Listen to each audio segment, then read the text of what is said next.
பெற்றோர்களின் கனிவான கவனத்திற்கு பசி என்று குழந்தை சொன்னால் உடனே உணவு கொடுங்கள். அரட்டையிலோ சோம்பலிலோ வேறு வேலையிலோ குழந்தையின் குரலை அலட்சியப்படுத்தாதீர்கள். மேலாடையின்றியோ ஆடையின்றியோ குழந்தைகள் உங்களுக்கு குழந்தையாய் தெரியலாம். எல்லோருக்கும் அப்படியே தெரியும் என்று எண்ணிவிடாதீர்கள்.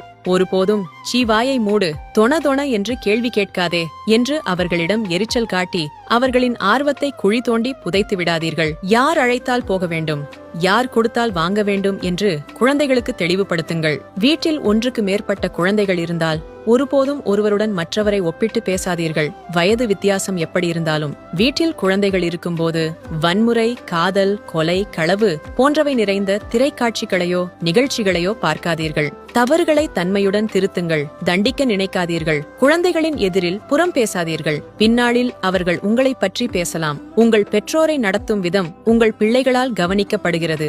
நாளை உங்களுக்கு அதுவே நடக்கலாம். படிப்பு என்பது அடிப்படை. அதையும் தாண்டி குழந்தைகளுக்கு உள்ள மற்ற ஆர்வத்தையும் ஊக்குவியுங்கள். ஓடி ஆடி விளையாடுவது குழந்தைகளின் ஆரோக்கியத்திற்கு அவசியம். விளையாட்டிற்கு தடை போடாதீர்கள். ஒருபோதும் உங்கள் குழந்தைகளின் எதிரே சண்டையிடாதீர்கள். ஒவ்வொரு குழந்தையும் ஒரு வரம். அவர்கள் ஒருபோதும் உங்கள் கோபதாபங்களின் வடிகால்கள் அல்ல. அனைவருக்கும் பகிருங்கள். உணவே மருந்து பக்கத்தை ஃபாலோ செய்யுங்கள்.